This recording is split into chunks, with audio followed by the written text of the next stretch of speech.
This one letter can delete charge-offs from your credit reports for 100% free in 30 days. Fam, you've been lied to. They told you that once you get a charge off, your credit file is done for 7 years. Like you're permanently branded with financial failure. And that's just all cap. Because in 2025, you can legally delete a charge off. Yes, delete it using the same laws the banks use against you. And the wild part, it doesn't matter if it's 2 years or 6 years old. If they can't prove it, you can remove it. So today I'm breaking down step by step how to wipe off any charge off from your credit reports the legal way. No shady companies, no scams, just facts and law. But before we jump in, make sure to comment, I'm ready to clean it up, so I know you're serious about taking control this year. Let's get your credit back in your hands, fam. Now here's what most people never understand. A charge off doesn't mean your debt disappeared.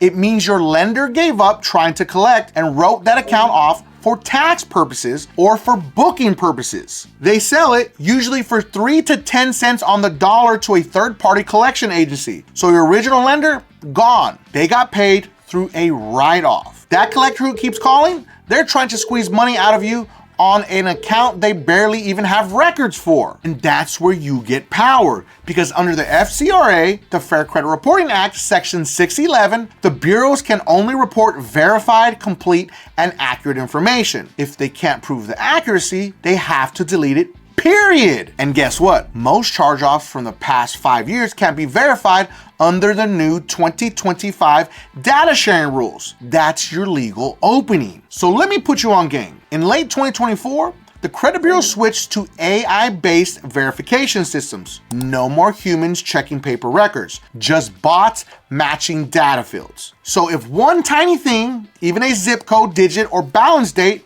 doesn't match, that record becomes unverifiable data. And under law, unverifiable data cannot stay on your credit report. The bureaus hope no one would notice, but if you know this rule, you can force a removal. Now imagine thousands of people using this, that's why I'm dropping it here first. But here's what's also very important to understand. Even if it comes back as verified, it doesn't mean it's game over. People get freaked out, they're like, oh my God, what do I do next? It says verified, I'm done. No, it doesn't mean that. Remember, the automated system using AI is just matching up numbers. It's your job to find the errors and expose them. So here's your weapon. It's called a method of verification request, or MOV letter. Step 1, we're going to pull our credit reports from all 12 credit bureaus, not just Experian, Equifax, and TransUnion. I'm referring to LexisNexis, LCI, Innovis, ARS, Credco, Clarity, DataX, Microbilt, and Factor Trust. You can get all your credit reports from every one of these credit reporting agencies for 100% free. Step number 2, find the charge-off entry on your credit report and write down every single detail, account number, balance, open date, status, and highlight all of it. And step 3, send your first dispute letter referencing FCRA Section 611A7 and use this language right here. This account is being reported inaccurately and incompletely. Please provide the method of verification under required Section 611A7 of the FCRA. And I'm going to give you the letter for 100% free. So stick around with me because I'm going to walk you through that in a second. Step 4, you're going to wait 30 days. If they can't produce the original documentation, signed agreement, account ledger, proof of ownership, they're in violation. That's when you send a follow-up demanding deletion for non-verification. You're not asking for a favor, you're forcing compliance. And I'm also going to give you that letter. Let's go ahead and put the first one up on the screen so everyone can see it. So this is the FCRA initial dispute letter. Again, nothing crazy in this letter. Dispute under FCRA 611A7 method of verification request.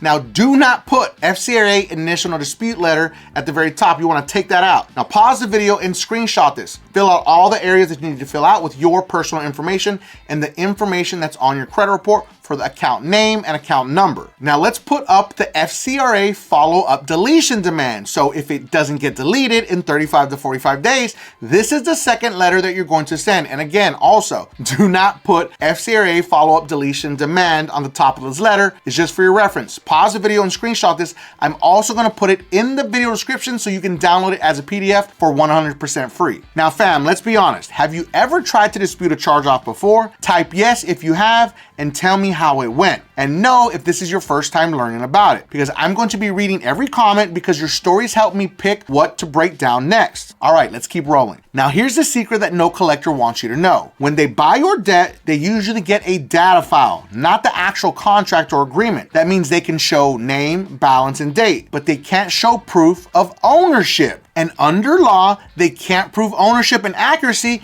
That record is invalid. Collectors are counting on you to be scared. They want you to call and make a payment, because the moment you do and you make that payment, you reset the statute of limitations. So if it was on your credit report for 2 years or 3 years, now you reset it for another 7 years. Or if you were right at 6 years and it was about to turn 7 and you made that payment because someone said, just pay it. No, if you pay them and they don't delete it, all you're doing is resetting the debt clock for another fresh new 7 years. I want to give a special shout out to all my beasters out there that are working hard to fix their credit using DisputeBeast, the most advanced AI credit repair software ever created that comes with the 110% money back guarantee. But specifically to Kenneth. Kenneth's credit score went up 282 points after just one round with DisputeBeast. And Arthur's credit score went up 670 points after just 2 rounds with DisputeBeast. But let's not forget Destiny. Destiny's credit score went up 264 points after just 1 round with DisputeBeast. DisputeBeast's link is going to be in the video description and pinned at the top of the comments for anyone that needs to fix their credit. So never, and I repeat, never admit ownership or agree to pay over the phone. If they send letters, you respond in writing using the FCRA and FDCPA language. Make them prove it or remove it. So now let's lay out a realistic timeline so you know what to expect. On day 1, you pull your reports and send your disputes. On day 10 to 15, you get confirmation letters that the bureaus received it. Well, at least you should. Day 30 is their deadline for verification, at the most, day 45. If they verify without proof, you send a follow-up line. Per section 611A7 of the FCRA, you failed to provide the method of verification and supporting documentation for this account. Therefore, I demand immediate deletion. Now, what happens? About 60% of the time, the charge-off vanishes within 2 weeks. And if it doesn't, then you escalate to the Consumer Finance Protection Bureau, the CFPB, with proof of non-compliance. All of your letters that you sent with the little certified stickers, all the proof, make copies of everything and your credit reports. Bureaus hate getting reported to the CFPB. That's when they fold. So I want everyone to understand and know that it is factual that the Consumer Finance Protection Bureau is still open, but they went from 1,600 employees all the way down to 200 employees. So if you can imagine, there's only 200 employees for the entire United States, and they're actively trying to defund the entire Consumer Finance Protection Bureau, the Trump administration. That's what I'm referring to. But real talk, most people lose because they panic. They call collectors and argue. They agree to settle for less and accidentally reactivate the debt. And they use boilerplate letters from random websites. Don't do that. Every dispute must be custom, specific, and legally formed, and also including Metro 2 compliance disputing if you're knowledgeable on that topic. That's why tools like DisputeBeast matter, because they actually point out every single FCRA citation based on your exact account using Metro 2 consumer law and factual disputing. Play smart, fam. This is a chess match, not checkers.